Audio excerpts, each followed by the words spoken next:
एक विद्यार्थी जब पढ़ाई करता है तो इस उम्मीद के साथ पढ़ाई करता है कि वह अपने घर परिवार का सहारा बनेगा, लेकिन जब विद्यार्थी घर परिवार का सहारा तो बनना दूर रहा, क्योंकि परीक्षा होती है, परीक्षा के परिणाम नहीं आते, और परिणाम अगर आ भी गए किसी परीक्षा के तो परीक्षा दोबारा होती ही नहीं है। कुछ ऐसा ही मामला है। आज ये रीवा के कमिश्नर कार्यालय में पहुंचे हैं। ये स्टूडेंट हैं, नर्सिंग के स्टूडेंट हैं, और आए हैं इसलिए क्योंकि इनका पेपर नहीं हो रहा और साथ ही रिजल्ट भी नहीं हुआ है।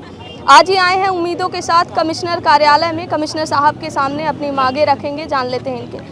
मैम, आज आप लोग आई हैं, क्या कारण हुआ? आज यहाँ पे नर्सिंग के रीवा के नर्सिंग के छात्र इकट्ठा हुए हैं। 2020, 21 और 22 के जो स्टूडेंट्स हैं जिनको ऐसे कॉलेजेस में एडमिशन इन्होंने लिया था जिसकी बाद में मान्यता रद्द कर दी गई, और ये मान्यता किसने दी थी? सरकार ने ही ये मान्यता दी थी। और ये ऐसे कॉलेजेस को मान्यता देकर के इन बच्चों के भविष्य के साथ खिलवाड़ हुआ है। इन बच्चों के एग्जाम्स अभी हुए नहीं हैं, डिले चल रहे हैं। 4 साल का कोर्स होना चाहिए, जो कि अभी 6.5 साल हो चुका है और उससे ऊपर समय जा रहा है, लेकिन अभी तक इनके 3rd ईयर के एग्जाम नहीं हुए, उसके रिजल्ट्स नहीं आए हैं। ये वही बच्चे हैं जो आज डिग्री पा करके नौकरी कर रहे होने चाहिए थे, लेकिन इनके पास डिग्री ना होने की वजह से ना इन्हें गवर्नमेंट सेक्टर में नौकरी मिल रही है, प्राइवेट सेक्टर में जब कौन से कॉलेज हैं जिनकी मान्यता रद्द की गई है रीवा में? बताइए आपको। शास्त्रिक नर्सिंग कॉलेज है और लॉर्ड बुद्धा कॉलेज है, ऐसी बहुत सी कॉलेज है जिनकी मान्यता रद्द हो गई है। रीवा में 6-7 कॉलेज है, फिर भी उसमें से 3 कॉलेज। रीवा में 6 से 7 कॉलेज। हाँ, रीवा में 6 से 7 कॉलेजेस है, जिसमें से सिर्फ सुटेबल 3 कॉलेज सुटेबल है, बाकी सब अनसुटेबल में है। हमें कैसे पता? जब हम एडमिशन लेते हैं तो हमें थोड़ी दिखाया जाता है कि इस कॉलेज की मान्यता है या नहीं है। अगर कोई भी प्रशासन मान्यता क्या कह के रद्द की गई, क्या कमी रह गई भाई? उसमें जगह नहीं है। एग्जैक्टली, मान्यता ऐसे रद्द होती है कि जब आपने दावा किया हो कि आपके पास 100 बेड्स का हॉस्पिटल है, आपके पास पूरी सुविधाएं हैं, आपके पास अच्छी लैब्स हैं, अच्छी क्लासरूम्स हैं, अच्छा इंफ्रास्ट्रक्चर है, एक कमरे में, एक डुप्लेक्स घरों में इन लोगों ने मान्यता दे दी थी नर्सिंग कॉलेजेस की।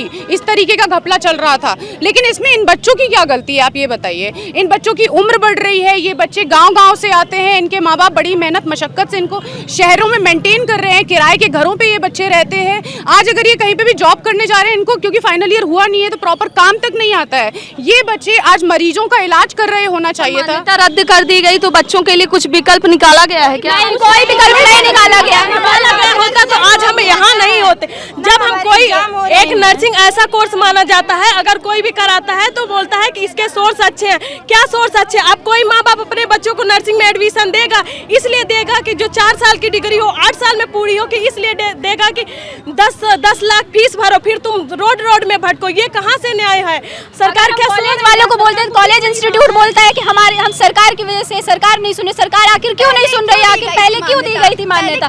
जब इंडियन नर्सिंग काउंसिल ने CBI जांच बैठाई थी, तब ये देखा गया था कि बिल्डिंग का इंफ्रास्ट्रक्चर सही नहीं है, कॉलेजेस नहीं है, लैब। ये क्यों नहीं देखा गया था कि बच्चों का भविष्य भी दांव पे पर हो क्यों नहीं रहा है? क्या कारण? इसका कारण ये है कि भ्रष्टाचार और घपला, और हमारे देश के हमारे देश के जो बच्चे हैं उन पे ध्यान नहीं दिया जाता है। आज आप देख लीजिए हर छात्र परेशान है। क्यों जंतर मंतर में नीट एग्जाम के लिए इतने बच्चों को आंदोलन करना पड़ा?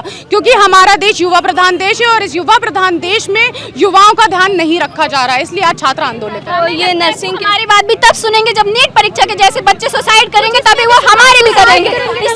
ये नर्सिंग स्टूडेंट हैं, ये कहीं ना कहीं इनके अंदर गुस्सा व्याप्त है। हालांकि ज्ञापन लेने के लिए आ चुके हैं सर, और ये ज्ञापन दे रहे हैं। साथ ही इन्हें कहीं ना कहीं उम्मीद है कि इसके बाद कहीं ना कहीं इनकी मांगें सुनी जाएंगी, और देखते हैं कि क्या कुछ होता है इनके साथ आगे, और क्या सरकार वाकई संज्ञान में लेती है, या ये बच्चों को और भी इंतजार करना पड़ेगा।